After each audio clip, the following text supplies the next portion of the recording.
നാട്ടിൽ നിന്ന് മാമ ഇങ്ങോട്ട് പഞ്ചാബിലേക്ക് കാണാൻ വന്നിട്ടുണ്ടായിരുന്നു. മാമൻ ഇപ്രാവശ്യം ലീവിന് വന്നപ്പോൾ മാമ ചുള്ളനായിട്ടുണ്ട്. മാമ അത് നമുക്ക് നാട്ടിൽ നിന്ന് കൊണ്ടുവന്നാണ് അലുവ. അപ്പോൾ ഇത് കൊടുന്നതും പീസാക്കിയിട്ട് ഇവിടെ ഉള്ളവർക്ക് കൊടുക്കണം.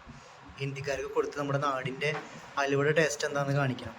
നാട്ടിൽ പഞ്ചാബിലേക്ക് എന്നെ കാണാമെന്ന് എൻ്റെ കുടുംബക്കാർ കൊടുന്ന കുറച്ച് ഐറ്റംസ് ഞാൻ കാണിക്കാം. അപ്പോൾ ഇവിടെ ഒന്നും കിട്ടില്ല മെയിനായിട്ട്. അപ്പോൾ അത് കുറേ ചോക്ലേറ്റ്സ് കൊടുത്തിട്ടുണ്ട്. ഇതൊക്കെ ഗൾഫിൽ ഉള്ള എല്ലാവരുടെ വീട്ടിലും, അതായത് അവരുടെ റിലേറ്റീവൊക്കെ വരുമ്പോൾ കൊണ്ടുവരുന്നതല്ലേ. അപ്പോൾ ചോക്ലേറ്റ് ഒരുപാട് കൊടുത്തിട്ടുണ്ട്. ഞാനിതിൽ സ്നിക്കർ ഭ്രാന്തനാണ് കേട്ടോ. ഞാൻ ആർക്കും കൊടുക്കില്ല എന്തായാലും. പിന്നെ ഒരുപാട് കാര്യങ്ങൾ കൊടുത്തിട്ടുണ്ട്. പിന്നെ നമുക്ക് ഇവിടെ മെയിനായിട്ട് കിട്ടാത്തൊരു സാധനമാണ് നേന്ത്രപ്പഴം. ഓക്കെ, അപ്പോൾ അത് കൊടുത്തിട്ടുണ്ട്. പിന്നെ അതിൻ്റെ കൂടെ നാളികേരം കുറച്ച് കൊടുത്തിട്ടുണ്ട്. നാളികേരത്തിനൊക്കെ ഇവിടെ ഭയങ്കര വിലയാണ് കേട്ടോ. അപ്പോൾ നാളികേരം കൊടുത്തിട്ടുണ്ട്.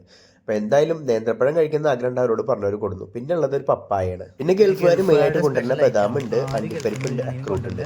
ഇതൊരു പിസ്ത ഉണ്ടായിരുന്നു കേട്ടോ. അതെന്താണെന്ന് വെച്ച് കഴിഞ്ഞാൽ ട്രിപ്പിൻ്റെ ആ ഒരു തിക്കും തിരക്കിലും അവർ കൊണ്ടുവന്ന് അതേപോലെ തന്നെ തിരിച്ചു കൊണ്ടുവരും. എയർപോർട്ടിൽ എന്നപ്പോഴാണ് അത് മനസ്സിലായത്. അപ്പോൾ ഈ ഐറ്റംസ് ഒക്കെ എനിക്ക് പറഞ്ഞു കഴിഞ്ഞാൽ ഗൾഫിൽ നിന്ന് എല്ലാവരും കൊണ്ടുവരുന്നതാണ്. നല്ല ടേസ്റ്റ്. പിന്നെ നമ്മൾക്ക് ഇവിടെ കിട്ടാത്ത ഐറ്റാണ്. പഞ്ചാബിൽ എവിടെ ഏത് കടയിൽ പോയി കഴിഞ്ഞാലും കിട്ടാത്തൊരു ഐറ്റാണ് വെളിച്ചെണ്ണ. ഇത് നാട്ടിൽ നിന്ന് കൊണ്ടിരിപ്പിച്ചതാണ് കേട്ടോ. നാട്ടിലിപ്പോൾ നല്ല വില വെളിച്ചെണ്ണയ്ക്ക്, അതുകൊണ്ടായിരിക്കാം ഇവിടെ വെളിച്ചെണ്ണ കിട്ടാത്തത്. ഇവിടെ എവിടെയില്ല, ഞങ്ങൾ ഒരുപാട് കടയിൽ നോക്കിയിട്ടും കിട്ടാണ്ടായിരുന്നില്ല വെളിച്ചെണ്ണ. എന്തായാലും നാട്ടിൽ നിന്ന് കൊണ്ടിരിപ്പിച്ചിട്ടുണ്ട് വെളിച്ചെണ്ണ. പിന്നെ ആൻറ്റിയുടെയും നാസി കുഞ്ഞിമാടിയും, അതായത് കുഞ്ഞിമാടിയും കഷ്ടപ്പാടിൻ്റെ ഒരു അടയാളമാണിട്ടത്. ഇത് ഇറച്ചിയാണ്. ഓക്കെ, അപ്പോൾ ഇവിടെ കിട്ടില്ല, അതുകൊണ്ട് നാട്ടിൽ നിന്ന് ഇറച്ചി കൊണ്ടിരിപ്പിച്ചു. പിന്നെ ഇതെന്താന്ന് വെച്ച് കഴിഞ്ഞാൽ ഇത് പൊരിച്ച അയില. അപ്പോൾ നമുക്ക് ഇവിടെ കിട്ടില്ല അയില, അപ്പോൾ അതുകൊണ്ട് അയില പൊരിച്ചത്. പിന്നെ ഇത് മത്തിയാണ്, മത്തി. ഓക്കെ, പിന്നെ ഈ ഐറ്റം ലക്ഷദ്വീപ് സ്പെഷ്യൽ മാസ്. ഇത് ലക്ഷദ്വീപിൽ മാത്രമേ കിട്ടുള്ളൂ.